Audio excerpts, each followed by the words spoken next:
Welcome to Desert Wanderers, produced by Salt and Light Radio. If you're new here, we bridge the gap between you and the person in the pew next to you. I will be interviewing priests, religious, and laity in our local Boise diocese, asking questions that'll help you navigate your vocation and help build community wherever you are with whatever resources you may have. Let's build the city of God together.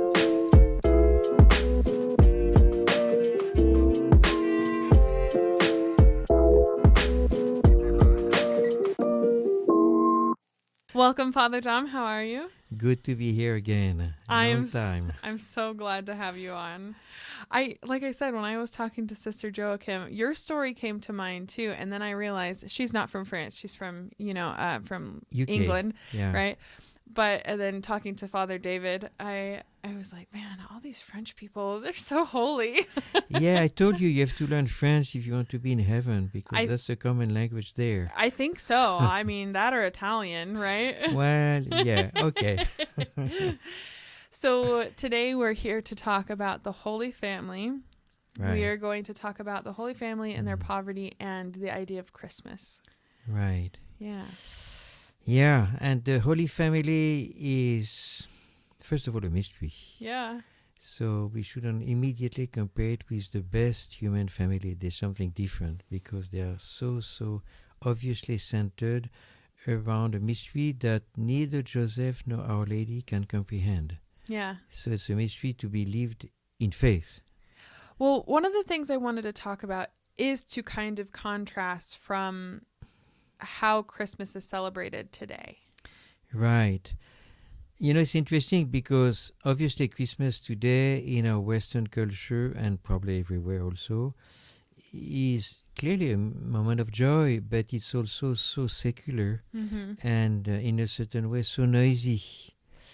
While before the Nativity took place in silence in Bethlehem, there was this long journey from Nazareth to Bethlehem, and I'm sure that it was not super silent, at least in the environment.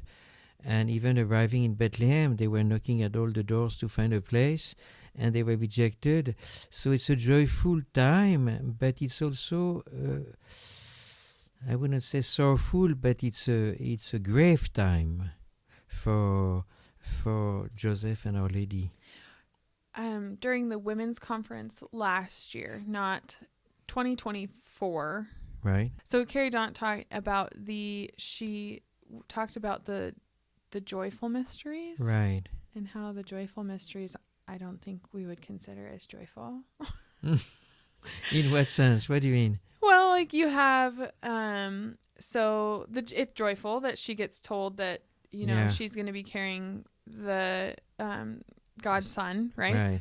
But then you're also like not married, so how are people going to think about you? And then it's like, then you have the Nativity and you're riding on a donkey and you're having to go somewhere and you can't like nest. Like, you always hear like women nesting, right? And you can't just stay still. You're like 9 months pregnant riding on a donkey 100 miles to where, You know that. Yeah. Oh, yeah. Just not very comfortable. And then what is the next one? It's fine. To discover that, first of all, to lose the child. Yeah, finding Jesus in the temple, like you.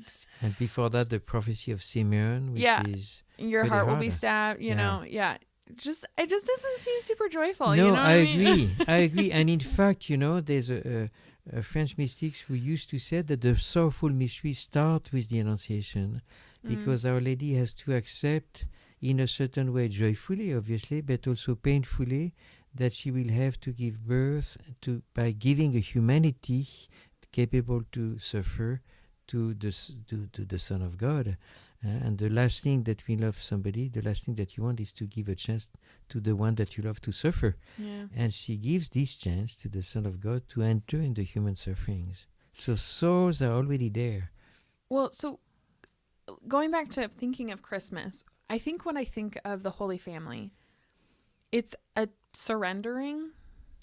Yeah, it's a surrendering to the will of God in darkness, and therefore in a certain solitude. There's no book on how to become the mother of God. Right. So she's absolutely alone, and she has to be constantly led That's as far as Our Lady is concerned. And for Joseph, he has to accept to be at the service of a mystery that he cannot comprehend, up to even at a certain moment being ready to let go of Our Lady because he cannot understand what is going on. And accepting, the word is too hard, but to lie, to pretend that he's the real father, when in fact he knows that he's not. Yeah. So it's a huge challenge of surrender, of trust, in obedience to a will of God that is totally beyond their own prudence. Yeah. So let's contrast that to what I think a very common Christmas would be to just everyday people, which, as I have children, you want to kind of, in your mind, you want to recreate what you had. Yeah. But I almost feel like sometimes it gets drowned out by this idea of, or not an idea, but the reality of like overconsumption, right? Surely, I mean, Christmas today in most cultures is totally self-centered. At worst, centered on self because the child is asking for the gifts that he would like to receive. At best, centered on the joy of the family. There's a certain joy of giving one to each other, but so often it's still so humanly centered. Yeah. It's centered on man, while it should be centered on this joy that the Savior is coming to the world and is constantly offered to us. So clearly there has been a huge transformation of what should be a mystery to adore, a mystery to which, to admire, into something very self-centered on human beings, on us. Mm-hmm. And even, so last year I had Teresa Zapeta on and we talked about Advent. Right. And how Advent is this time of preparing. Yeah. Right? Like we're journeying with Mary and Joseph on the way to meet Jesus, right? Yeah. So I think I'm going to try to build this. Hopefully this episode can be kind of building off of that. So last year we talked about really waiting to set up decorations and to pre-celebrate, trying to separate that until Christmas. Right. So again, in this idea of poverty, idea of the poverty, the silence, the journeying. Right. How can we enkindle our hearts to be like Mary and Joseph? Because clearly, there are two moments of kind of giving us a chance to rediscover a life of interiority, and therefore like a retreat in a certain way. The time of Advent and the time of Lent. Mm-hmm. The time of Advent is really a time of joyful conversion. The time of Lent is maybe a little bit more sorrowful.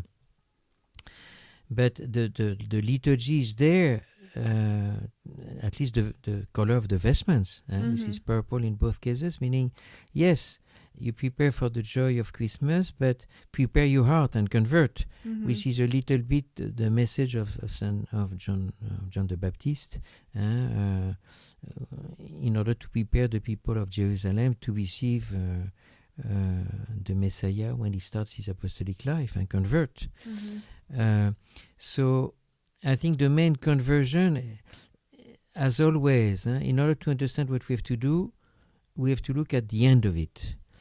And the end of it is the mystery of Christmas, which is a very contemplative moment for Our Lady and Saint Joseph, which is welcoming him in the silence away from Bethlehem with all the noise, because the census is going to be prepared and everybody is coming to Bethlehem for the census organized by Caesar.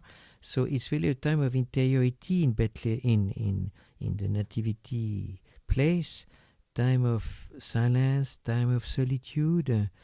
And in fact, God allowed all the innkeepers to reject the Holy Family because God wanted this to take place in the birth of Jesus to take place in a very intimate place. So it's in order to protect the intimacy of Mary and Joseph with the child to be born. So I think the time of Advent is to recover for us an appetite, a desire for an intimacy with Christ. As people prepare maybe to have family, extended family, big gatherings, is there a type of intimacy of focusing on your nuclear family as like your husband and your children, more than your extended family? Can you kind of, again, it turns into this whirlwind event, and it's really beautiful. I think a lot of children love Christmas because of the joy, the gifts, the food, the family, the cousins, like everything. That's beautiful. But before Christmas, before the celebrating, how can we kind of turn internally in silence of heart, meaning with our intimate family, our direct family, and also silence in prayer and cultivating silence in the person? It's interesting because in Eastern Europe, the gifts, the so-called gifts of Christmas, are given not the day of Christmas for Saint Nicholas, in fact. Oh, on St. Nicholas's Day. Yeah, exactly. Yeah. And that makes sense to me. That makes so much sense. So that Christmas is not a time of gifts. It's first of all a time together of rejoicing around Christ, around the Holy Family.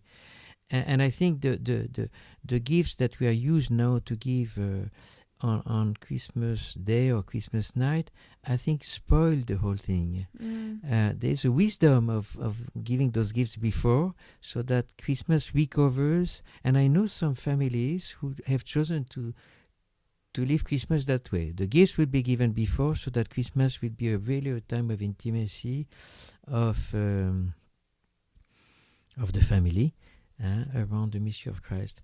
And it reminds me, and maybe I will answer after that to your question. I remember I was, when I was in the Philippines years ago, I was hearing confessions after Christmas, in fact, to little children. First confession of children in a school, Catholic school. And one child came, he must have been 7 years old. He came crying and crying and crying. I said, "What happens?" He said, "I've heard Jesus so much." "Oh, okay, what did you do?" And he said, "My mommy took me to the parish to look at the Nativity scene, and I totally forgot to smile to Jesus. I must have hurt him so much." I said, "Yes, probably." So I didn't want to diminish the tenderness of his heart. So I think, Christmas is not only joy, but it's not the joy of the resurrection. It's a joy of tenderness. Very different from the joy of the resurrection, which is the joy of a victory. So somewhere, through silence, through kindness one for each other, we should prepare ourselves to recover the tenderness, the simplicity, the littleness of the little shepherds around Christ. And we don't celebrate Christmas like the Magi's, but much more like the little shepherds. We recover this very deep joy of being together as a family, of being attentive one to each other, serving one each other. In order to be really like Mary and Joseph, attentive to Christ, serving Christ in a very simple way. She was clothing him with swaddling clothes, and to recover this simplicity and in a certain way this poverty, the poverty of the means. We don't need great means to love Christ. We don't need great means to love one another. We need to smile to each other, like this child who forgot to smile to Jesus. In a certain way, recovering the first love that we have one for each other, the first love that we have for Christ, which is like a bird demanding to become a big flower. But you have to be very attentive. You have to water it every day. So I think I don't know if it should be the last week or maybe even more than this, the time of Advent is a time where we are more attentive one to each other. And at the service of being also receiving more this attentiveness, this grace of being attentive to Christ, to God, choosing to present himself as a child, very vulnerable. So Advent should be a time where we recover our vulnerability. A child is very, very attentive, very vulnerable. He can be easily hurt, but he also has the sense of hurting his mother in simple things, like this child. I forgot to smile to Jesus. We would never say that in confession. But that's sad. We should. Yeah. So when we're trying to cultivate this vulnerability, it's poor people who are vulnerable, rich in whatever sense we say it. We protect ourselves in today's culture, not to be vulnerable. And Advent, we have to let go of all those protections, and protections not towards Christ, hopefully, but protection one towards each other. And a family is very often, a community of people living together, but maintaining a certain self-protection. Don't enter too much in my comfort zone.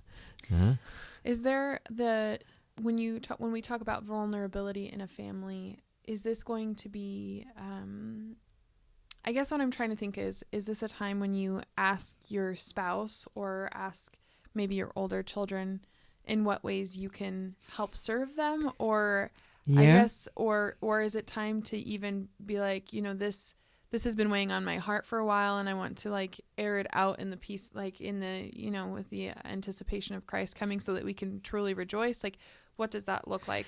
I think vulnerability implies two dimensions, one positive and one negative. The positive one is I want to be attentive to the not untold desires of the other one.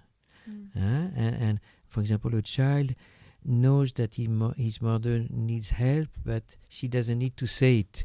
So he's attentive. Same for a husband or for a wife. So that's a positive part. And there's another part which is there's a lot of little hurts which come from the fact that I'm vulnerable, that I need to bring to the light. Meaning, here you can hurt me, so I want to be very clear at that level, and also tell me where I can hurt you. Okay. How can we help develop this attentiveness in younger children? I think once they hit about the age of reason, you can kind of talk through it a little bit more, but how do you model that? Because children really learn from modeling. How do you model it so that a child doesn't just take it for granted as you just serving them versus, being attentive to their needs? Yeah. I think that's a fine line. Yeah. I mean, one thing is to educate a child in obedience, because he has to learn to obey and to be led. A thing is for a mother or a father, or among each other when there are several children, to be able to show them that beyond obedience, there should be in us the desire to be attentive, to please the other one. And therefore the fear, which is a good fear of hurting. And for that, I'm speaking of being kind of a role model, for a mother and a father, not to be simply the stoic type where, okay, I'm leading, but also I can be hurt. And for a mother to be able to tell a child, this hurts me. And when you say that, or not simply you shouldn't say that, or you shouldn't do that, which is maybe true, but something more personal. When you say that and when you do that, it hurts me as a mother. And to develop, therefore, in a child a sense of not only having to do what is right, but a sense of developing or breaking a personal relationship. In the same way, when you see, when a mother sees her children fighting, okay, don't do it. But no, it hurts me when you do that as a mother. It hurts me to see my children fighting. Yeah. That's so true. I was like, I wasn't expecting to get any parenting advice, but that's a really good one. Like, that's an easy switch, because sometimes it's easy to just be like, stop fighting. Yeah, exactly. Yeah. I'm learning by listening to others. I'm not that bad, obviously. But then also there's the second part of this, which is the becoming, I guess, more vulnerable with Christ as well. Absolutely. And then developing the silence and preparation in our spiritual life. Yeah. So in what ways can we take Advent and make it more of a preparation for our relationship with Christ? Yeah, I think the best way to rediscover the right level of a relationship with Christ during Advent would be to really rediscover and develop a relationship with Our Lady. And she's the one who is going to help her recover tenderness for Christ. She's the one who is going to help us recover an attentiveness to the needs of Christ, to the desires of Christ. So, again, we said the time of Advent is a time of where we prepare ourselves to let go of all our self-protections and to become vulnerable. And the best way is to be attentive to the meekness and the tenderness of a mother. Are we talking about more of like a contemplation of our mother, or are we talking more of like devotion? On what level? Contemplation, but for a child it might be devotion first. Okay. In the sense of, explaining to a child in front of an image, in front of a statue, in front of a little story about what is going to take place in Bethlehem, to touch in him the tender fiber of a child attentive to a mother with only love. So it's a language of love that we have to develop with a child, to prepare his heart to receive as Our Lady receives as a mother, to receive like a little brother. When you have a second child, you prepare your child. You're going to have a brother. So it's something similar. A child is very sensitive to this. Not simply the Son of God is taking flesh, that doesn't really touch him so much, but you're going to receive a little brother. I liked in Sister Joachim's story, she talked about her first communion and how the catechist said to her, don't think about it as receiving something. Think about it as what you're going to say to Jesus. Yeah. So when you receive your communion, you are speaking with Jesus. What are you going to say to him? Yeah. And she said that was a really good way for her to develop that relationship. And I think as a parent myself, I wonder, how can I help facilitate that? I mean, I know I can't facilitate it all, but how can I help facilitate that in my child? I think you use the word, which is you're going to receive a little brother, and you have to be attentive to him. So Christmas for a child should be a time where there's a joy of receiving in my family a brother. And now I will have to be attentive to him. I have to learn to smile to him. I have to learn to do what could please him. Okay, then from there we explain obviously that he's the Son of God, but he's first of all somebody who enters in your life. Yeah. I'm even thinking, I think someone had mentioned this prior somewhere. I was thinking, even what is the focus of our home, right? So I'm thinking about our main living space is our living room, and just for space reasons, not necessarily for why we use it, but our TV is front and center of our room because we have it anchored to the wall, so we don't have to have it sitting on anything. Right. And I'm thinking for Advent, either covering it up or even just taking it off the wall, and maybe putting a manger, because I think it was Teresa Zappetta's interview that I did with her, and she talked about having a manger, and you put straw. So every time the child does a good deed for their sibling, they get to put straw in the bed to like lay the bed for Jesus. Beautiful. Yeah. And also, I don't know whether we still have it, but in Europe we used to have those houses where you would open a window. Oh, the Advent calendars? Calendar. We see such a joy for a child Yeah. Because it builds up his hope, it builds up his expectation, and he cooperates. So either putting a straw or, okay, I'm the one opening the window so that the whole family is getting ready to welcome Christ. So this year, what we did, Father, I'm so excited, is we've been before Advent, I made chains, let me rewind really quick. When I was a kid, one of my favorite traditions is, I don't know if it was school or if it was Sunday school, we would make Advent chains with paper. Right. So you would just link chains together, and then every day you get to rip one of the chains apart. Beautiful. Now, as an adult, I still like that tradition because it's fun to rip the paper, but because I'm trying to be a little bit more intentional about one, decoration, and two, waste, right? Right. I made Advent chain links with fabric that have a snap. So every day the kids have been able to snap off the chain. Good. Very good. But my husband said that he had an Advent calendar as a kid, and I didn't. So maybe that's something we can bring for next year. We can have an Advent calendar. and when I was a child, we were supposed, with my siblings, to make our own shepherds who would come. Oh, cool. So some were just drawing it, some were doing it with little, how do you call this, earth? I mean, clay. Clay. But okay, we were preparing our own personal shepherd with the intention of to be the one coming to Bethlehem with our own way. Oh, I and love it was that so idea. beautiful. Do you have any other memories from a child that really stuck with you as ways to help in the anticipation?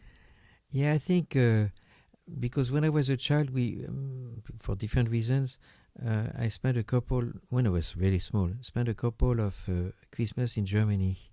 And Germans are really, the Catholic part of Germany really have a beautiful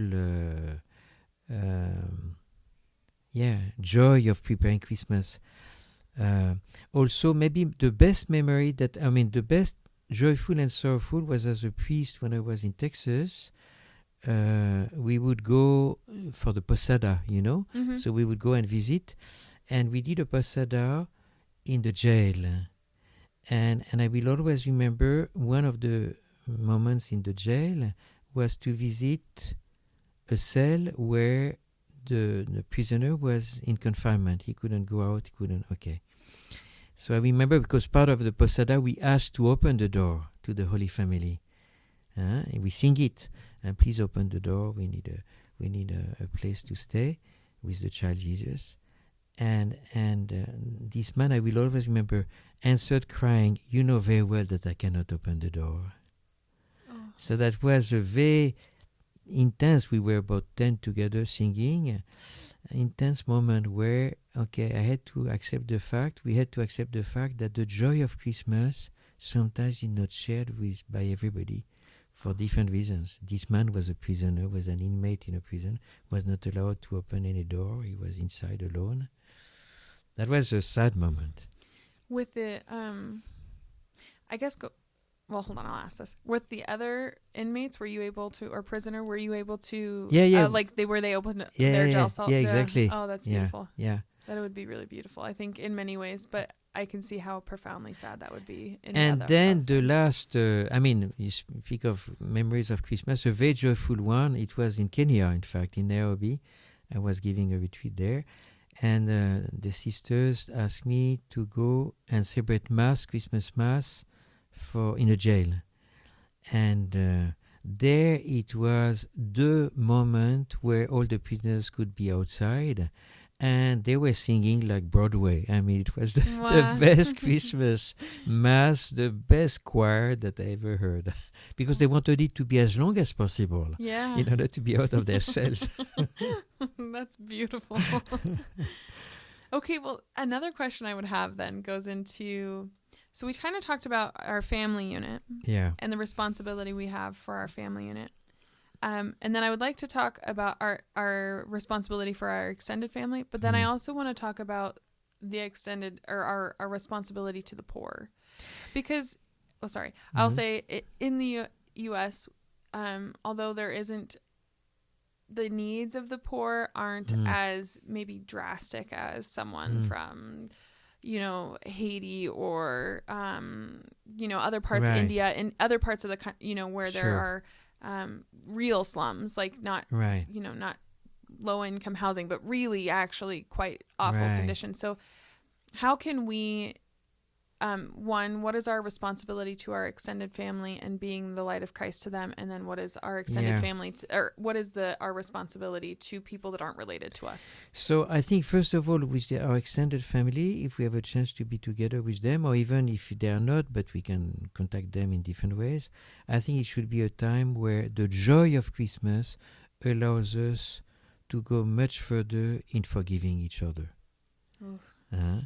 Because there's a joy, it helps, It's easier to forgive when you have a good meal, and so there's really a grace also of forgiveness. I think it's difficult to be around the crib, around the mystery of the Son of God manifesting himself without desiring to forgive. Past is past, we forgive, and then we move forward, and it's a unique chance.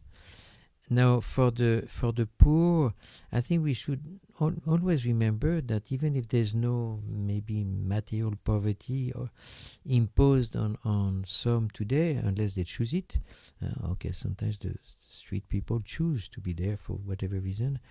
I think the real poverty is the loneliness, and clearly there are many people who spend the night of Christmas alone for different. They might have the comfort of a house, but they are alone for whatever reason, because separated from their family or even rejected by their family for different reasons.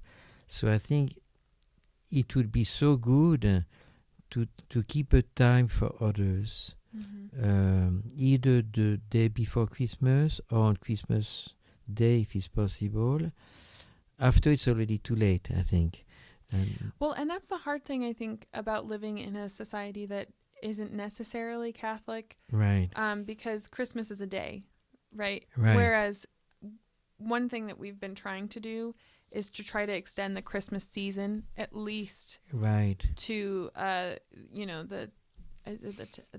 10 days or 8 days? What's 8 days, normally. 8 days. Yeah, 8 the days. Octave, The octave. But then you could even continue on until Epiphany, right? Yeah, right. So I think what we've done is trying with the kids is like previously we gave them a book every day of Christmas for the octave, so they could open up a book every day. Oh, great! And then we wouldn't take our Christmas decorations down until Epiphany. That's kind of how we would do that. But when we live in a society that celebrates Christmas before Christmas, sometimes it's hard to not like go to a Christmas party or having a work Christmas party or celebrating that. So almost thinking in trying to, I guess when it comes to the poor, it doesn't matter when really. We can extend that. We could extend that, right? Yeah, we can Christmas always. season. But first of all, as far as your children are concerned, try to protect them from all these pre-Christmas parties and all this, so that Christmas is really something they long for. Yeah. And then for the poor, you're right. We can always exercise fraternal charity anytime, but Christmas is probably the time where there's the greatest temptation of despair. So Christmas night or Christmas evening or Christmas Day. So that's where, if possible, I had the experience when I was a young student in Paris of a very good friend who was in a very good Catholic family with many children, and they really chose to invite every year a beggar for their Christmas celebration, which was had a huge effect on the children. And out of, I think there are 8, and out of them 4 are consecrated in different ways, religious priests, because they had such a sense of sharing what was so personal as a family, Christmas, with others. So I'm not saying that it's easy to organize, maybe not easy today, The situation is not the same as 40 years ago or 50 years ago, where there was less violence. There was okay, but to be able to include in our joy as a family somebody who needs this joy. I also think what you said earlier in that Christmas has become it's very self-oriented, that there's also like and I'm not going to lie, my initial reaction is like, I don't know how I feel about that. Yeah. Opening up your home, but because that's when you say vulnerable, it is feeling very vulnerable to do that. But maybe that's the point. You know what I mean? And I'm not saying that it should be done in the same way. I mean, at that time there was no drug, there was no but at least maybe not to find the beggar in the streets, but at least to invite somebody that we know will be very alone on this day. Mm-hmm. And sometimes it's somebody of our own family, a relative, or a friend. So to make sure that the joy that is offered to us can overflow towards others instead of running the risk of keeping it for ourselves.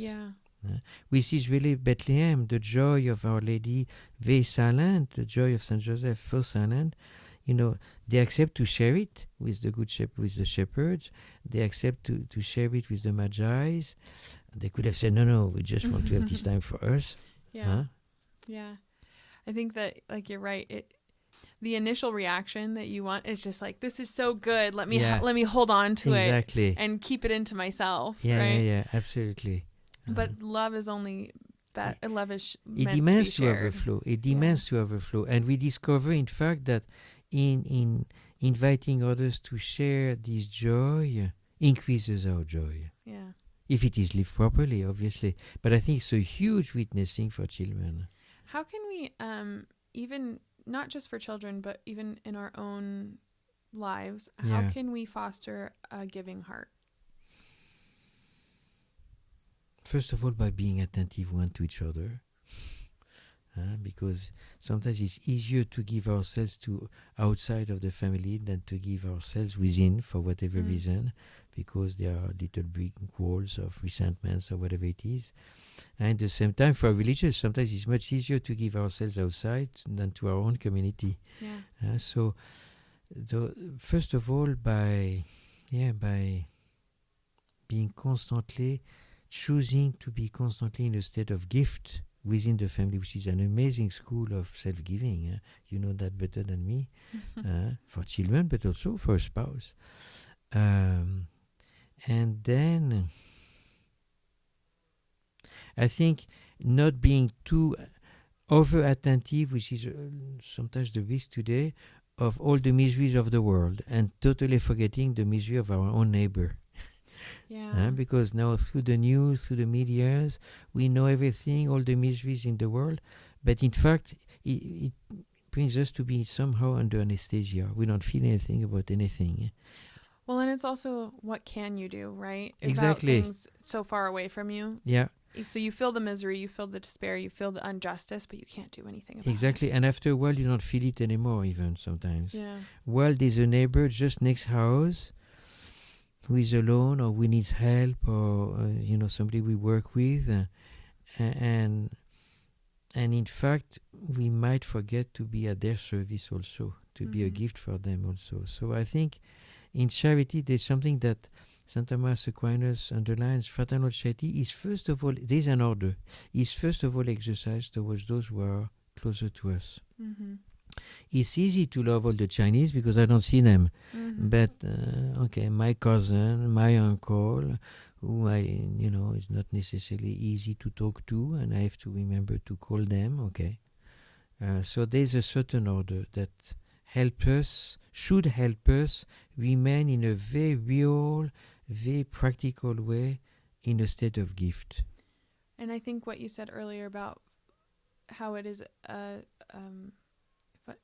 in a way, it's fundamentally forgiveness, like this preparation. I think you have to have that if you want to have a giving heart. Yeah, I cannot come in front of Christ in the nativity scene with a heart closed towards this or that person who has hurt me. I have to come with an open heart. And therefore, when you go to the altar, if you remember that you have anything against your neighbor, before bringing your sacrifice, first of all, reconcile. Now, the best altar is the crib. After that, the cross. But then when I come to Christ in this vulnerability of a child, I have to come with an open heart, not closed. How can we foster asking for forgiveness? Well, No. not for how do I want to say this? I'm lost for the word right now, but basically if you know you've hurt someone, and you want to ask for their forgiveness when they might not be ready to forgive you. Do you know? I don't know if there's better words to say that. No, I see what you mean. I think the only way that I know to try to reopen the heart of somebody is to love him, and sometimes to humble ourselves in front of this person. So so to say I'm sorry is always a good thing, even if the other one is not yet ready to, and then to find ways so that we can express our love without imposing it on others, because sometimes they're not ready for it. And that's what I was wondering, is sometimes it can be like, well, you've hurt me, and now you're saying you're sorry, but does your sorry mean anything? Yeah, right. And now I don't like that. Like, are you expecting me to like give you the forgiveness I'm not ready to give? Yeah. You know, because we have no right to be forgiven. Right. So we have to send little signs, to show that yes, this is real.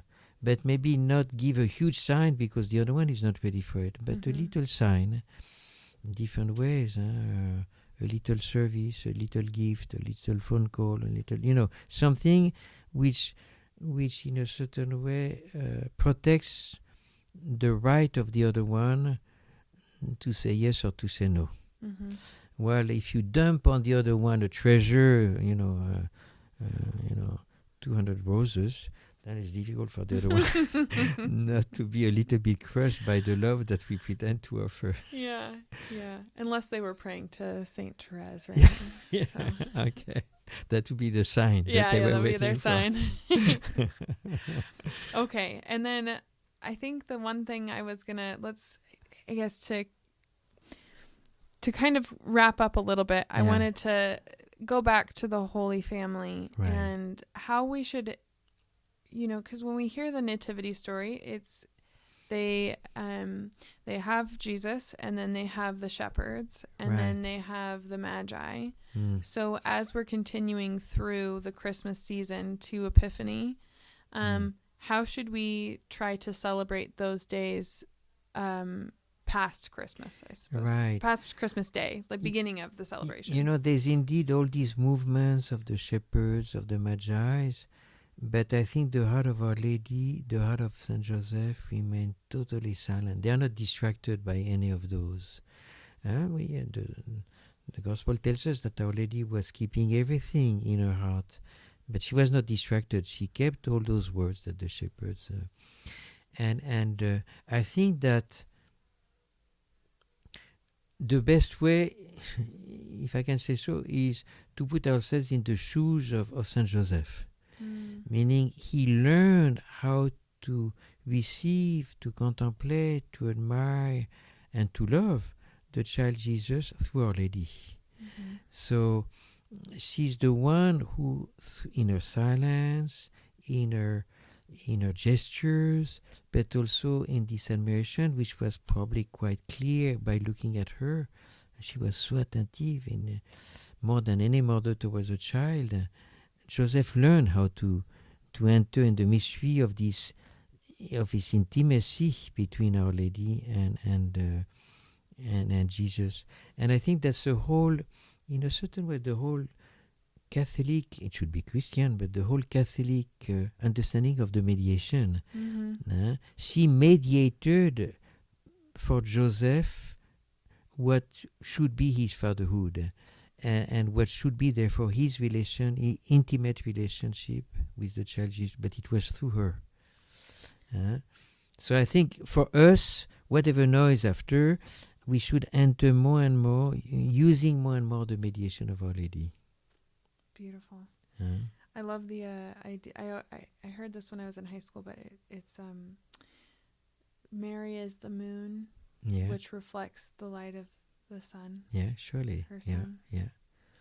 So try to put on yourself the shoes of Saint Joseph. Yeah.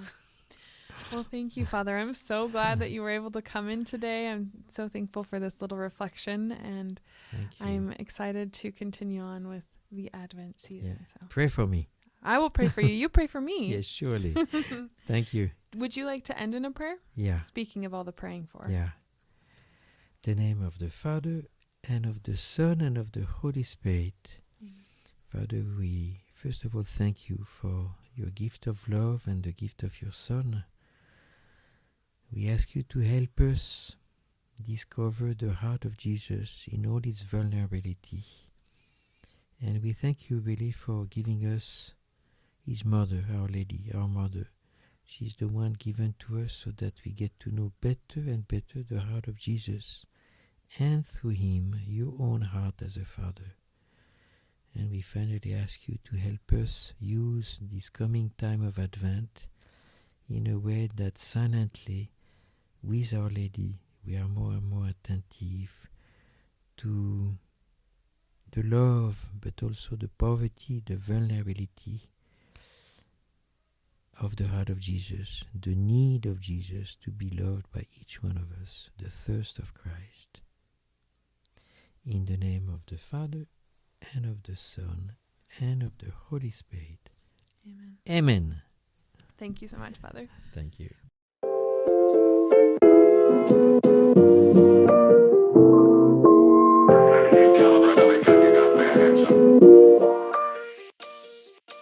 Thank you for tuning in to this episode of Desert Wanderers. If you liked it, give us a thumbs up as well as subscribe down below. We're produced by Salt and Light Radio, so you can find us on social platforms at Salt and Light Radio or Desert Wanderers Podcast. We produce episodes every week and we launch them for you on Wednesdays. So make sure to tune in for next week's episode, and we'll see you then.